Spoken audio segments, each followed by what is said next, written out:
గజం కేవలం 13,500 రూపాయలకి హైదరాబాద్ కి చేరువలో మీ సొంతింటి కలను నిజం చేసుకోండి శ్రీ వాసవి ప్రాజెక్ట్స్ తో. వివరాలకు ఈ నెంబర్లకు కాల్ చేయండి.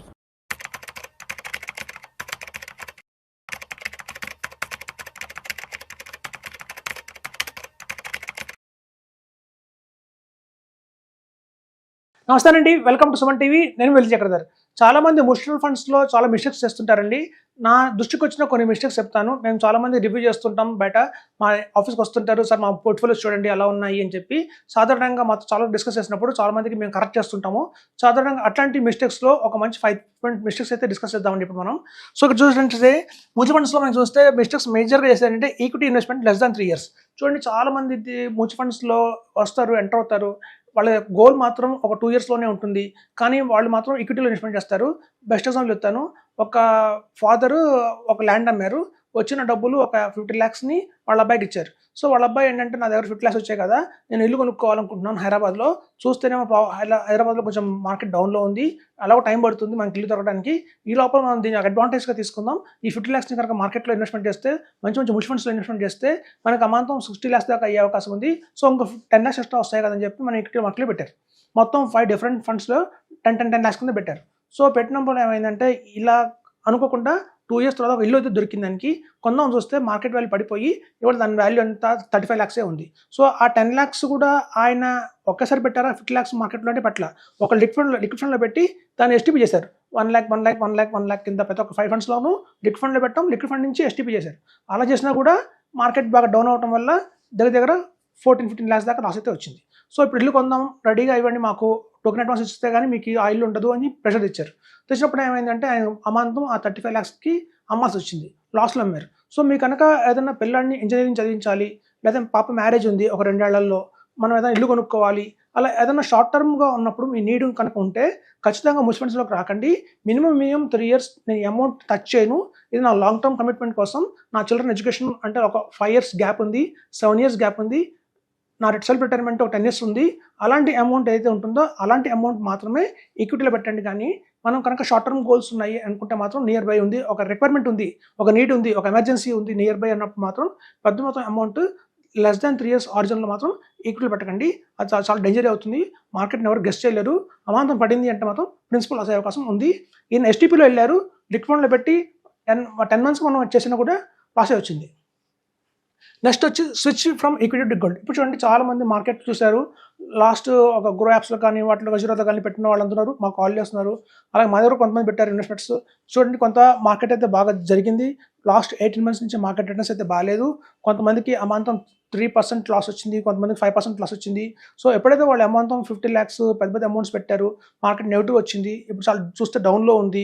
చాలామంది ఏమనుకుంటున్నారంటే, ఇప్పుడు గోల్డ్ అమాంతం పెరుగుతుంది, గోల్డ్ ఒక మంచి ఆపర్చునిటీ ఉంది, రాబోయే ఇంకో 2 ఏళ్ళు కూడా గోల్డ్ అమాంతం పెరిగే అవకాశమే ఉంది. ఎందుకంటే రకరకాల న్యూసెస్ వింటున్నారు, డాలర్ రేట్ పడుతుందని, అలాగే ఇండియాలో మన కరెన్సీ వీక్ అయిపోతుందని చెప్పి. సో అలా మనకి మార్కెట్ ఇట్లాగే వాలటిలిటీ ఉంటుంది, రెసిషన్ వస్తుంది. సో ఇట్లాంటి కారణాల వల్ల గోల్డ్ అమాంతం పెరిగిపోతుంది.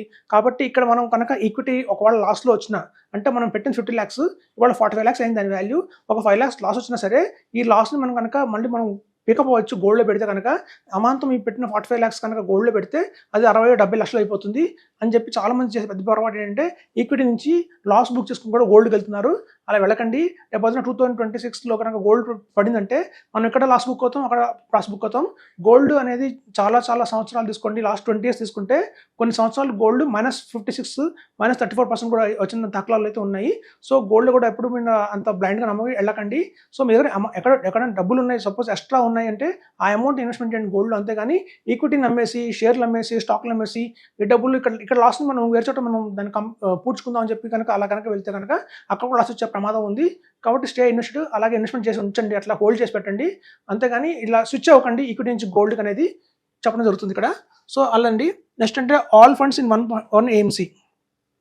సో మా దగ్గర వస్తారు కొంతమంది ఇన్వెస్టర్స్, వాళ్ళు సార్ మేము ఫ్లెక్సీ క్యాప్లో పెట్టాము, అలాగే బ్లూ చిప్లో పెట్టాము, అలాగే multi cap, mid cap, small cap, చూస్తే అన్నీ ఒకటే కంపెనీకి సంబంధించిన ఉంటాయి. అదే హెచ్డిఎఫ్సి అన్న ఉంటుంది, కొటక్ మహీంద్రా అన్న ఉంటుంది, ఎస్బీఐ అన్న ఉంటుంది, యాక్సిస్ బ్యాంక్ అనే అలా వాళ్ళు ఒక్కటే దాంట్లో అన్ని పెట్టేస్తారు. పెడితే Axis blue chip, Axis mid cap, Axis small cap, Axis flexi cap, లేదా HDFC flexi cap, HDFC mid cap, HDFC అట్లా ఒకటే ఫండ్ హౌస్లో మొత్తం అమౌంట్ ఇన్వెస్ట్మెంట్ చేస్తారండి. అలా చేయకండి, అది ఎప్పుడు కూడా రాంగే అవుతుంది. కొన్ని కంపెనీస్ కొన్ని మిడ్ క్యాప్లో చాలా స్ట్రాంగ్గా ఉంటాయి, కొన్ని ఫ్లెక్సీ క్యాప్లో చాలా స్ట్రాంగ్గా ఉంటాయి, కొన్ని లార్జ్ క్యాప్లో స్ట్రాంగ్గా ఉంటాయి. సో ఎప్పుడైనా సరే చూసుకోండి, మీ దగ్గర ఉన్న ఫండ్స్ని మాత్రం 5 ఫండ్స్ తీసుకోండి, 5 డిఫరెంట్ కంపెనీస్ తీసుకోండి. తద్వారా మీకు రాబోయే రోజుల్లో ఒక మంచి రిటర్న్ అయితే గెయిన్ చేస్తారని చెప్తున్నాను. అంతేగాని ఒకటే ఫండ్ హౌస్లో పెడితే మాత్రం ఒక కంపెనీలో స్మాల్ క్యాప్, మిడ్ క్యాప్ బాగుండొచ్చు, కానీ లార్జ్ క్యాప్, ఫ్లెక్సీ క్యాప్, అలాగే మీరు చూస్తే థీమాటిక్ ఫండ్ బాగుండలేదు అనుకోండి, మొత్తం రిటర్న్ పడిపోతుంది. ఒక ఫ్లెక్సీ క్యాప్లో వచ్చిన రిటర్న్ మిగతా మిడ్ క్యాప్స్ తినేస్తుంటాయి. సో అలా ఎప్పుడు చేయకండి, ఎప్పుడు స్ప్రెడ్ చేయండి. 5 ఫండ్స్ తీసుకోండి, 5 డిఫరెంట్ ఏఎంసీస్ తీసుకోండి, అప్పుడు మీకు కన్సాలిడేటెడ్గా బాగుంటుంది, ఒక మంచి రిటర్న్ అయితే వస్తుందని చెప్తున్నాను. సో ఆ మిస్టేక్ ఎప్పుడు చేయకండి. తర్వాత ఏంటంటే 50 lakhs in 1 fund for SWP. చాలా మంది ఏం చేస్తారంటే 50 lakhs మా దగ్గర ఉన్నాయి సార్, మాకు సిస్టమేటిక్ విత్డ్రాల్ ప్లాన్ కావాలి మాకు, కాబట్టి మేము ఒక పర్టికులర్ ఫండ్లో మేము పెడుతున్నాం మొత్తం అమౌంట్ 50 lakhs అనుకుంటారు. అది చాలా పెద్ద తప్పండి, ఎప్పుడు కూడా అలా చేయకండి. ఇప్పుడు మొత్తం యాప్స్ ఇచ్చాయి, ఈ యాప్స్లో మనకు చాలా లాభాలు ఉన్నాయి. ఒకటే మనం 50 lakhsని ఒకటే ఫండ్లో పెట్టకుండా 5 డిఫరెంట్ ఫండ్స్లో పెట్టండి. ఆ 5 డిఫరెంట్ ఫండ్స్ నుంచి ఎస్డబ్ల్యూపీ తీసుకోండి, అప్పుడు మీకు ఎక్కువ రిటర్న్ వస్తుంది. ఈవెన్ మార్కెట్ పడ్డా కూడా, కరెక్షన్ అయినా కూడా మీ ప్రిన్సిపల్ అమౌంట్ ఏదైతే ఉంటుందో అంతగా ఇంపాక్ట్ అయితే అవ్వదు, డెంట్ అయితే అవ్వదు. మనం కనుక ఒకటే ఫండ్లో పెడితే ఆ ఫండ్ పర్ఫార్మెన్స్ పోయినా, లేకపోతే ఆ ఫండ్లో ఉన్న ఫండ్ మేనేజర్ మారిపోయినా మీకు ప్రిన్సిపల్ తగ్గుతుంది. మనం పైపచ్చు ఇంకా తీసుకుంటుంటాం, ఎస్డబ్ల్యూపీ ప్లాన్ ద్వారా మనం ఎక్కువ విత్డ్రాల్ చేస్తాం కాబట్టి మీ ప్రిన్సిపల్ కూడా కొంచెం తగ్గే అవకాశం అయితే ఉంది. లాంగ్ రన్లో చూసాము మేము చాలా కొన్ని ఫండ్స్ అయితే 11%, 14% సిఏజర్తో బిగిన్ అయిన ఫండ్స్ ఒక 15 years హారిజన్లో అది 4%, 6% పడిపోయినా కూడా ఉన్నాయి మ్యూచువల్ ఫండ్స్లో.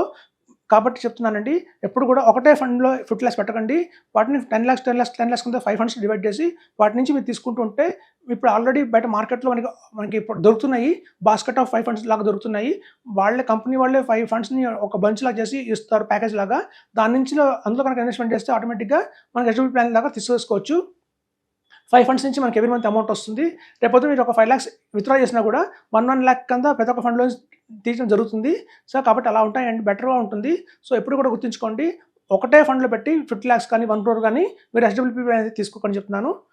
చూస్తే last and above 10 and above funds in one portfolio. చూడండి, మీ దగ్గర చాలామంది మా దగ్గర క్లయింట్స్ వస్తారు, కొంతమంది 15 funds, 16 funds, 18 funds ఉన్నాయి. మ్యాక్సిమం నేను చూసిన 34 funds ఉన్నాయి ఒక క్లయింట్ దగ్గర. అన్ని ఫండ్స్ పెట్టుకోకండి, ఎందుకంటే మీ దగ్గర వాల్యూమ్ పెరుగుతున్న కొద్దీ, చూడండి మ్యూచువల్ ఫండ్స్లో మీకు వాల్యూమ్స్ పెరుగుతున్న కొద్దీ ఏం చేస్తారంటే ఎక్కువ ఫండ్స్లో కొంటుంటారు. రేపు 1 crore పెట్టాము అంటే 20 funds, 3 crores అయిందంటే రేపు 30 fundsలో పెట్టుకోకండి. అలా కనుక లాంగ్ టర్మ్లో మీరు ఎక్కువ ఫండ్స్ పెట్టారు అంటే అల్టిమేట్గా మీకు మొత్తం పోర్ట్ఫోలియో రిటర్న్ వచ్చేసి సింగిల్ డిజిట్ కూడా వచ్చే అవకాశం ఉంది. ఒకటి డౌన్ మార్కెట్ ఉందంటే కనుక 9% వచ్చే అవకాశం ఉంది. కాబట్టి అలా ఎప్పుడు చేయకండి, 5 funds చాలు, ఒక మంచి 5 funds తీసుకొని పెట్టుకోండి, అవే మీకు రాబోయే రోజుల్లో కూడా మంచి రిటర్న్ అయితే వస్తాయి. సో కాబట్టి ఒక 5 funds తీసుకోండి, ఎంత పెద్ద అమౌంట్ అయినా సరే 5 funds తీసుకోండి సరిపోతుంది. ఎందుకంటే 5 fundsలో ఆల్రెడీ ఒక్కొక్క ఫండ్లో 80 stocks ఉంటాయి, అంటే మీరు 400 stocks మీరు ఆల్రెడీ ఇన్వెస్ట్మెంట్ చేసినట్టు మీకు తెలియకుండా ఇండైరెక్ట్గా. సో అది సరిపోతుంది. సో కాబట్టి ఈ తప్పు చేయకండి, మ్యాక్సిమం 10 పెట్టుకోండి, మ్యాక్సిమం అందుకని లాంచ్ చేయకండి. 10 and above కనుక ఉన్నాయి ఫండ్స్ మీ దగ్గర అంటే మాత్రం అల్టిమేట్గా మీరు రిటర్న్ అయితే పోతుందని చెప్తున్నాను. Thank you.